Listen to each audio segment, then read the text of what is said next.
World War II produced notable generals on both sides. Let's examine the lives of 5 famous Nazi generals. Field Marshal Erich von Manstein, born 1887. Considered the best by some, hailed as undefeated. Travel back to the 1940s to meet this commander. Manstein authored the plan to attack Western Europe, a daring plan accepted by Hitler himself.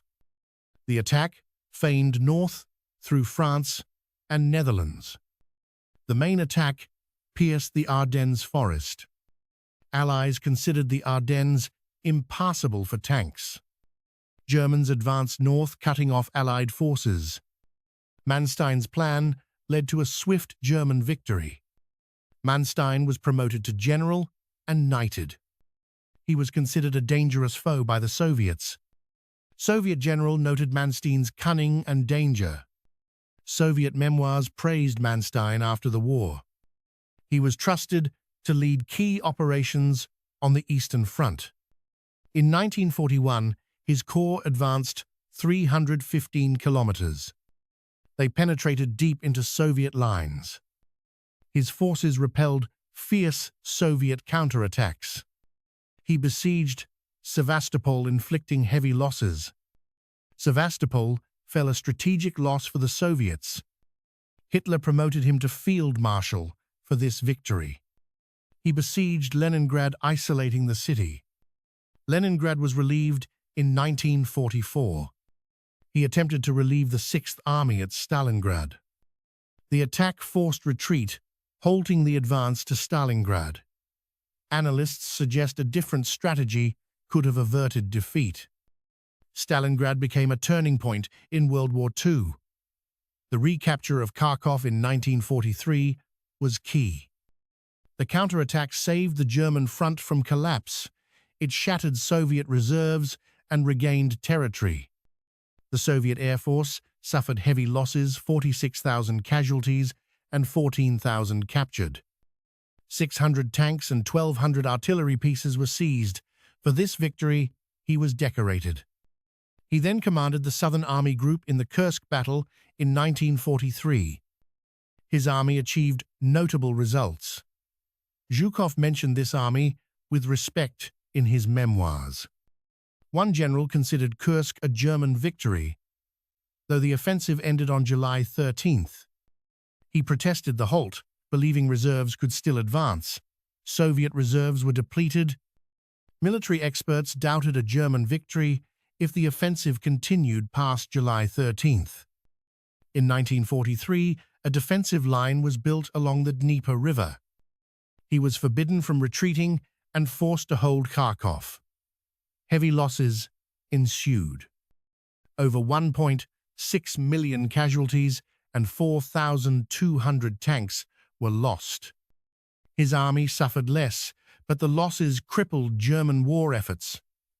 Replacements were impossible.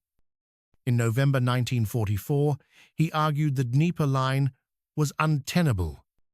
He suggested a retreat to preserve forces and proposed changes to the command structure. These proposals were rejected. He believed he could control overall strategy. By March 19, 44 Soviet forces pushed the German army back to the river. In March 19, 44 orders were given to encircle a German tank army. He flew to Hitler to plead for a change in orders. Permission to break out was granted. By March 30, 1944, his health declined due to constant fighting. Disagreements led to his dismissal. He was replaced as commander of the Southern Army Group. After leaving the army, he lived in Litz. He was arrested by British forces. Under Soviet pressure, a post-war court sentenced him to 18 years in prison. Imagine the dangers of ignorance and the value of intellect. Smart but lazy leaders. They might just be the best generals. Erich von Manstein's influence shaped military strategy. He passed away on June 9, 1973, at 85. His funeral was a grand military affair attended by many. His impact came from intellect, not just military might. He was hailed as one of the last great military strategists. Was he a good or bad leader? History often judges differently. A good leader has loyal followers willing to stand by them. Beyond Balmain, Erwin Rommel stood even taller in reputation. Rommel was an invincible symbol to the English nation. Even his enemies respected Rommel's innate talent. In 1914, World War I began. Rommel joined the fight. Wounded thrice, he earned honors for his bravery. He became the youngest to receive Germany's high honor. Even young Rommel showed great talent in the Italian mountains. With 100 men, he defended against 7,000. He held Masters Mountain, an impossible feat. For this, he received Germany's highest honor. The Pour le Mérite, usually for generals, was given to Rommel. After World War I, he stayed in the army. In 1937, he published Infantry Attack. It became a military textbook noticed by High Command. He got a position in the War Department, teaching at the academy. In 1938, he was promoted to colonel. By 1939, World War II began. Picture this: 1940 German armor advances rapidly through France. Imagine a fierce artillery barrage raining down on the battlefield. Picture French forces encircled their retreat, cut off by the enemy. June 6th, the relentless advance continues around the Seine. Within days, they've pushed 100 kilometers. June 10th, reaching the coast, a strategic victory. A message to command: I am at the coast. June 24th, France falls. A stunning victory. The 7th Armored Division becomes famous for its speed. Praised and mocked, its rapid advance was deemed unnecessary. 1941, promoted to command the 5th Light Division. Later, it became the 21st Armored Division. In North Africa, the Axis powers aimed to control the Mediterranean. Initial plans: defense, then small attacks. He disagreed. Instead, a swift advance, March 24th, March 31st, pushing back the enemy to the border. 3 enemy generals captured in 2 weeks. The enemy forced to retreat into Egypt. A general relieved of command. Ignoring orders, he pursued his own strategy. Admired by the Allies, known as the Desert Fox, ordered to surround the port city. Attacks repelled due to lack of support. Forced to retreat from previously captured territories. A surprise counterattack. Victories against superior forces lead to promotion. Victories against stronger foes led to Iwin Gmail's promotion. He was linked to the 1944 Hitler plot. Recognizing the war's detriment, Romeo urged Hitler to negotiate peace with the Allies. Hitler refused, willing to destroy Germany rather than lose. Romeo was sent to France. He organized defenses along the beach. On July 17, 1944, he was wounded. A secret group sought to overthrow Hitler, inviting Gmail to take over. The July 20th plot failed. Romeo's exploits were publicized, distracting from Eastern Front failures. Germans loved him. Hitler, fearing Romeo's popularity, planned his retirement. Others used Hitler to punish Romeo. Hitler offered Romeo a choice: death by war wound or trial, with family safe in the former. Romeo chose cyanide to protect his family. His death was announced as a war wound. A state funeral was held. Only later was the true cause of death revealed. The world judged Nazi crimes, but not Romeo. His troops avoided harming civilians. His army brought peace. In Africa, many saw Romeo's forces as liberators. Romeo ordered respect for locals, refusing to execute Allied prisoners. He treated prisoners well, returning stolen items. Historians documented these stories. Romeo valued his soldiers, avoiding pointless losses in Africa, defying orders. An English politician praised Romeo's courage and skill as a great general. Allied generals admired him. An officer said, "He made men true soldiers." Romeo's name marks military bases and streets in Germany. He is remembered as honorable. 76 years ago, on November 20th, 1945, the Nuremberg trials began. The Allies judged Nazi war crimes, sentencing leaders to death. Yet the father of mechanized warfare, born in 1888, died in 1954, was absent. Explore the journey of a brilliant officer overlooked by history. From beaches to tank offensives, remember the victories and terror of German armor. Most will recall the resounding victories and the fearsome offensives. The father of German mechanized warfare is often unnamed. Born in 1888, he died in 1954. Discover the journey of a brilliant staff officer. He became a forgotten figure despite his contributions. The shadow of tank divisions recalls victories and terror. Most think of the Desert Fox Field Marshal. Few remember the founder who laid the groundwork. He directly commanded early groundbreaking operations. He was more a military thinker than a battlefield commander. Without him, there would be no German armored forces. His blitzkrieg theory might not have been perfected. He nurtured ideas to create armored warfare. In the 1920s, Germany was not allowed an army. Starting as a communications officer, he rose through ranks.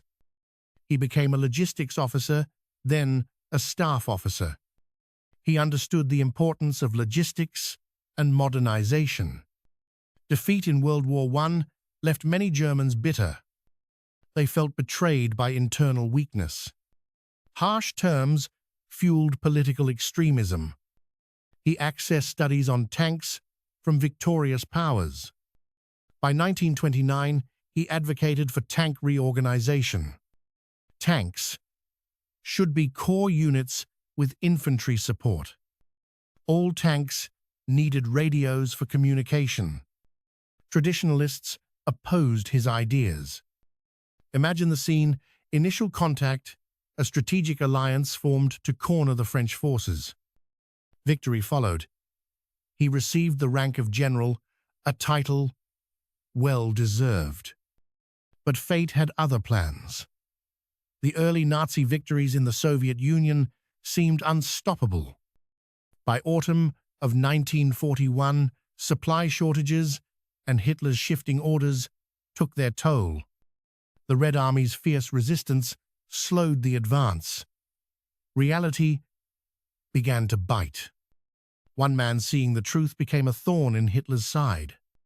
He reported the devastating cold tanks, unable to start requesting retreat. The dictator's reply was firm: no retreat. Soldiers froze. Tanks idled. Removed from command, he was reassigned to production and training. His final act, warning against a decisive battle with the Red Army. His advice was ignored. He never again held direct command. His constant conflicts led to a 6-week leave in March of 1945. Captured by American forces in May of 1945, he was imprisoned until 1948. His defiance saved him from severe charges. He was seen as just a cog. He clashed with a field marshal over defense tactics against the Normandy landings. One wanted tanks close to the shore, the other inland. Hitler chose a middle ground. Released in 1950, he wrote books and advised the West German government. He passed away in 1954 from heart failure. A complex legacy, a field marshal, the highest rank, captured at Stalingrad.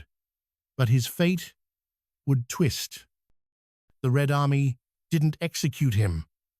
He became a propagandist for them. How did a top Nazi become a Soviet propagandist? Let's explore this. By January 1943, the Nazi defeat at Stalingrad was clear. 6.5 months changed the war. The Soviets lost over 1 million soldiers. The German Sixth Army was encircled and destroyed. Hitler promoted him. Picture this: Chris Medina and others faced the formidable German forces. The German army, a powerful force in World War II, stood strong. Imagine July 1943, the Soviets formed a Free Germany body.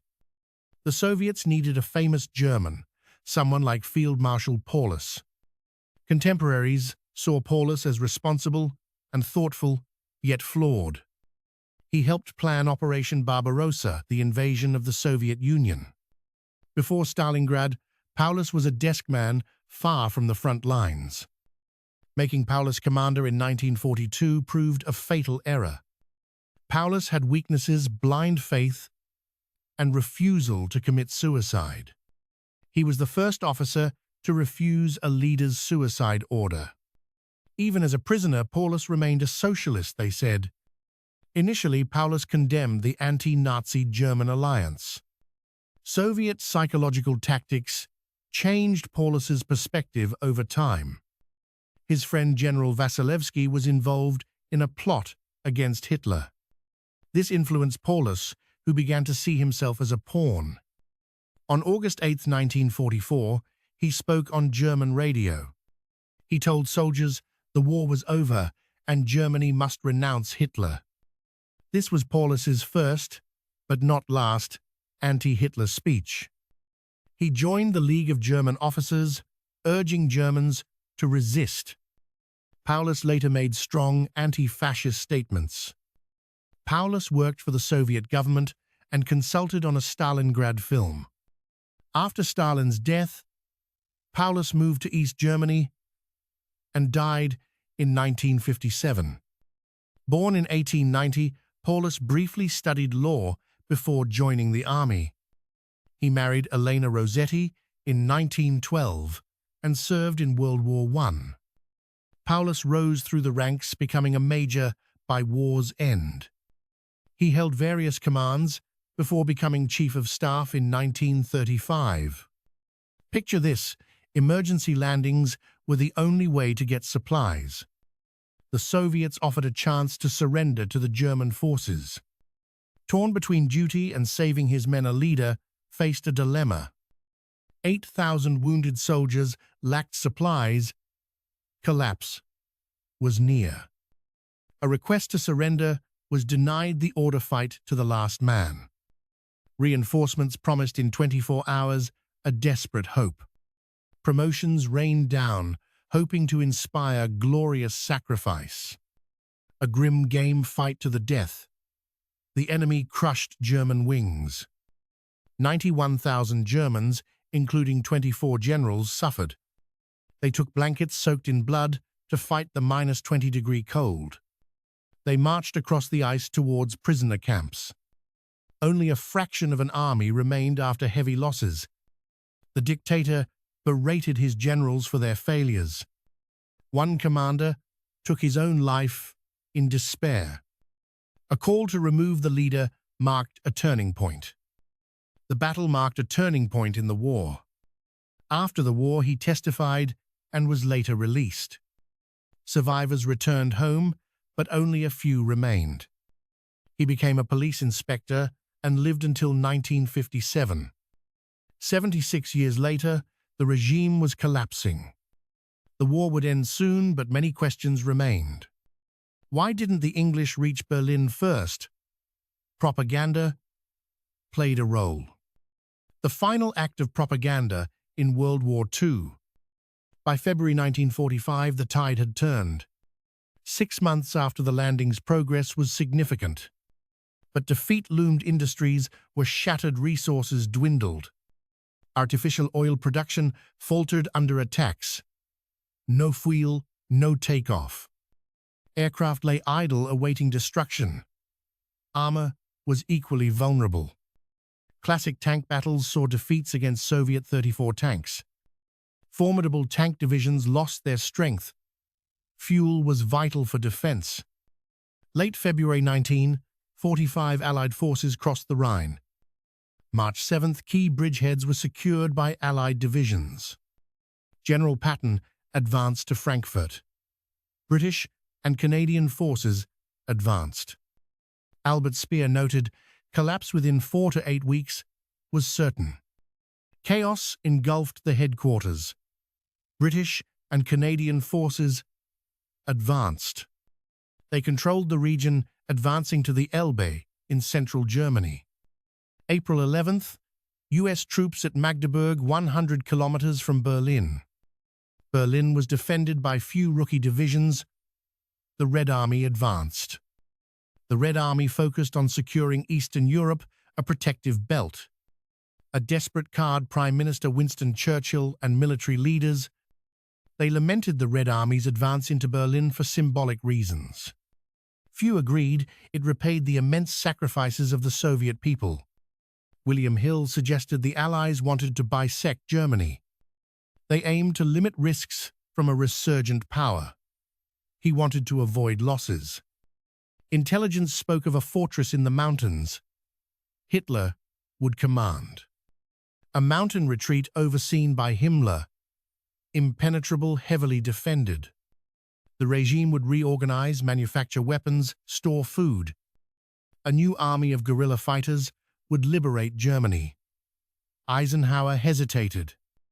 A campaign in the Alps could prolong the war. Eisenhower wanted control.